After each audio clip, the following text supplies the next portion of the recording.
Welcome to the Revo Report. We're inspiring faith with reason and reason with faith. And we are live. Welcome back to the Revo Report. I'm Vince Revo. Today we're stepping into a moment that carries both the weight of history and the faint whisper of hope.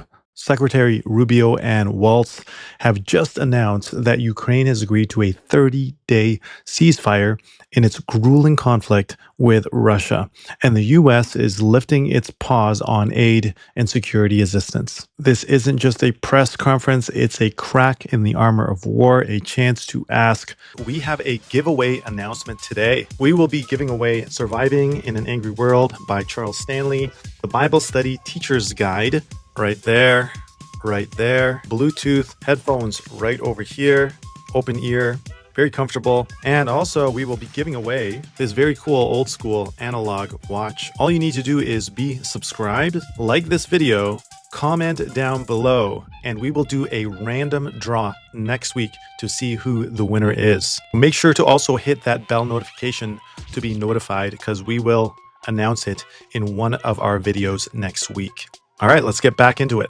Can peace endure where suffering has reigned? Let's dive into the details and see what this means, not just geopolitically, but through a lens that stood the test of time, the biblical perspective. Let's get into it right now. Our proposal for a full ceasefire, which you can see the details of which are in our joint statement that we released together. But we also got into substantive details on how this war is going to permanently end, what type of guarantees they're going to have for their long-term security and prosperity, but also really looking at what it's going to take to finally end this, the horrific fighting. The other piece that I just want to make very clear is President Trump started this diplomatic effort in the Oval Office, talking to both leaders, both President Putin and President Zelensky back to back.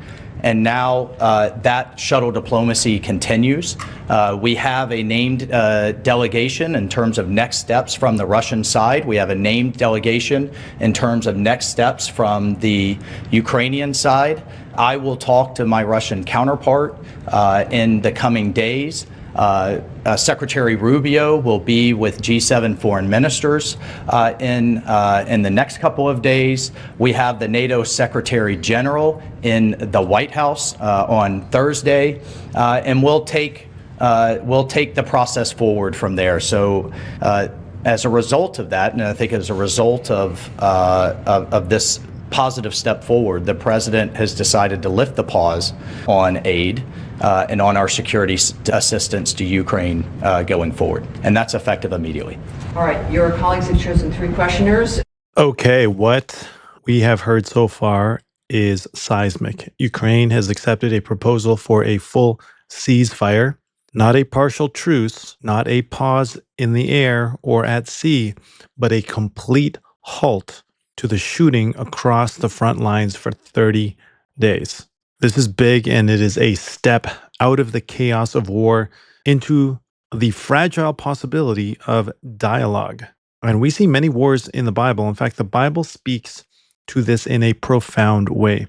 Blessed are the peacemakers, for they shall be called sons of God. That's Matthew 5:9. Peace isn't just the silence of guns. It's the active presence of justice, of righteousness, of something higher than this cycle of violence that we've seen in Russia and Ukraine. And Ukraine's courage here is palpable. They're saying, we'll stop, we'll lay down the fight for a moment if you will too. But there's still the question, will Russia reciprocate? Secretary Waltz says the offers being delivered through every channel imaginable, diplomatic backroads, direct lines, and you name it. So this isn't a naive gesture. It's a calculated risk rooted in the hope that stopping the killing might open the door to ending the war. And that's what peacemakers do. They take the first step, trusting that the chaos might give way to order. And in our lives as followers of Jesus Christ, we also must always take that first step to peacemaking. Let's start with Alex Marquardt of CNN. Thank you. Several questions on the ceasefire. We understood that coming into this was a Ukrainian proposal for a partial ceasefire. How did this become an American proposal for an immediate 30-day ceasefire? And to be clear, you're talking about a complete ceasefire across the front line, not just the aerial and maritime ceasefire that the Ukrainians proposed. And then finally, how do you expect to take this to the Russians? Is it Mr. Witkoff, who we understand is heading to Moscow later this week? Will he deliver that to Putin? Will it be President Trump to President Putin? Will it be you and your counterparts? How will that actually happen and when? Well, on the first point, your question is yes. That's the offer. The offer is to stop the shooting. The goal here is the only way out to end this war is to negotiate out of it. There's no military solution to this war. The solution to this war and the way to end it and to achieve the president's objective of peace is to negotiate. But before you can negotiate, you have to stop shooting at each other. And that's what the president has wanted to see, and that's the commitment we got today from the Ukrainian side, their willingness to do that. Obviously now that'll be delivered to the Russians. It'll be delivered to them directly through multiple channels, meaning not only will they obviously see it, it'll be communicated to them through our diplomatic channels, through conversations and other methods, but they'll obviously be well aware. And our hope is that the Russians will say yes, that they will also agree. So the shooting will stop, the killing will stop, the dying will stop, and the talks can begin about how to end this war. Look, there's been all kinds of discussions in terms of different types of ceasefires. You know, there was the deal in terms of grain moving years ago. There's been discussion of halting aerial attacks on each other's infrastructure. The president has made it clear and certainly made it clear to us that all fighting needs to stop. And the Ukrainians have agreed to that proposal. They're ready for peace. And now we'll take that to the Russians and get their response. All right, next, Jennifer Jacobs, CBS. Great. Hi. Are you expecting any goodwill gestures from Russia? Do you have a deadline in mind for when you're hoping for them to reciprocate on that? Those two things. Well, we're going to take the offer to them. We're going to tell them this is what's on the table. Ukraine is ready to stop shooting and start talking. And now it'll be up to them to say yes or no. I hope they're going to say yes, and if they do, then I think we made great progress. If they say no, then we'll unfortunately know what the impediment is to peace here. But the president's been abundantly clear he wants the shooting to stop, he wants the warfare to stop, he wants the dying and the suffering to stop, and he believes, and rightfully so, that the only way to end this war is to negotiate an end to it. And we think that it's always easier to negotiate an end to the war when people aren't shooting at each other. That's how the president believes. That's what we hope to achieve. The Ukrainians today have expressed their willingness and readiness to do so immediately. We hope the Russians' answer to that will also be yes. But no deadline set, sir. Well, the deadline is we hope to do this as soon as possible. Every day that goes by that this war continues, people die, people are bombed, people are hurt on both sides of this conflict. The president wanted this war to end yesterday and the day before. The president's been clear he wants peace, and so we wanted to see it as soon as possible. So our hope is that the Russians will answer yes as quickly as possible so we can get to the second phase of this, which is real negotiations, not never-ending dialogue, talk forever, but real negotiations to end this conflict in a way that's acceptable to both sides, sustainable, and that ensures the stability and security of Ukraine for the long term. The goodwill gesture, is there any? This is a huge first step, especially considering what happened at the White House with the rift between Zelensky, Trump, and Vance, and also the U.S. lifting its pause on aid and security assistance to Ukraine effective immediately. That is big. And this isn't just about sending hardware. It's about standing with a nation that's been battered and bruised, its cities scarred, its people clinging to resilience to their very lives. The Bible really doesn't mince words when it comes to this. It says, speak up, judge rightly, defend the rights of the poor and needy. That's Proverbs 31:9. And there's moral clarity here that cuts through this fog of politics. Ukraine's not just a pawn in a global chessboard. It's a people in desperate need of rebuilding, of defending what's left, of restoring dignity after years of loss and chaos and death. Here, Waltz and Rubio frame this as a practical move tied to obviously President Trump's push for peace, but it's much more than that. It's a recognition that strength and compassion aren't opposites. They're two sides of the same coin. And you know who shows us this? Jesus shows us this. When the aid flows now because the ceasefire's in play, It's a signal that supporting the vulnerable can pave the way for stability. And the stakes are quite high. Every day without peace, as Waltz says, is another day of dying. And it's either giving into the military complex or the military machine, or allowing the diplomatic machine to work. Stolen children or anything that you're expecting in return? Look, we've discussed a number of things, prisoner exchanges, folks that were detained and what have you, but the fighting has to stop. I mean, that's what we agreed today. And just think about it. We've gone from if the war is going to end to now how the war is going to end. And this was an important first step. And that was under President Trump's leadership. He has literally moved the entire global conversation to where we had a very senior Ukrainian delegation with us today. We've had engagements with our Russian counterparts. And now it's how the war is going to end. And that's under President Trump's leadership. Just to answer your question one more time, the goal here is peace. That's the president's goal. The best goodwill gesture the Russians can provide is to say yes. To say yes to the offer that the Ukrainians have made to stop the shooting, to stop the fighting, and get to the table. If they do that, that's the best goodwill sign we could see.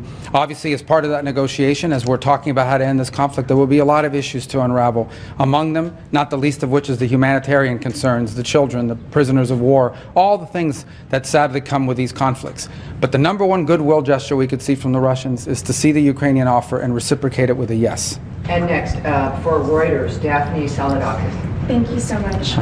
Could you clarify what security assistance will be resumed? Does this include the PDAs? And why wasn't the minerals deal signed today? What are the outstanding issues there? And if I may, is the relationship with Ukrainian President Zelensky back on track? Do you back him? Well, let me answer the second or the third. You had two, and then I'll let the security advisor talk about the defense and security assistance. On the second question, well, let me answer first on the minerals deal. As part of our communication today, that is something that was negotiated through our Treasury and his counterpart on the Ukrainian side. And so the president, and you see that expressed, both presidents will instruct the appropriate members of our governments to bring to finality the signature of the deal and the signature of this agreement. So that was communicated today, and that's going to happen. That was not the subject of our talks today. I thought I expressed that on our way in. We were here in pursuit of peace. That doesn't mean the minerals deal is not very important. It most certainly is, and we expressed that today in the statements we put out jointly, that the president, our respective presidents, have instructed the appropriate members of their governments to bring this to finality and to conclusion. The second part of your question was? Does the security assistance include the... No, there was one after that. And the Zelensky relationship There we go. back on track? Yeah. What's back on track here, hopefully, is peace. That's what matters the most. I know everyone's looking for who likes this is serious stuff, okay? This is not Mean Girls. This is not some episode of some television show. This is very serious. Today people will die in this war. They died yesterday, and sadly, unless there's a ceasefire tonight, they'll die tomorrow. The president wants that to stop. That's what he's interested in here. That's why we came here. That's why we're grateful for the Kingdom of Saudi Arabia hosting us here. And what we leave here with today is a commitment that the Ukrainians are ready to stop fighting. They're ready to stop the shooting so that they can get to the table and bring about peace for their country and for the world on the security. Well, I mean, I just can't echo enough. President Trump's president of peace. That's what he's demanding, and he's willing to take tough measures on all sides to drive that home. And in terms of the security assistance, it's the current presidential drawdown authority. I'll refer to the Defense Department on the eaches of what munition was where in the process, but it's the current PDA that will proceed to the Ukrainians. All right. So the diplomatic machinery is humming. Shuttle diplomacy, G7 ministries, the NATO Secretary General at the White House. It's all happening. It's a web of effort to turn this ceasefire into something that's lasting.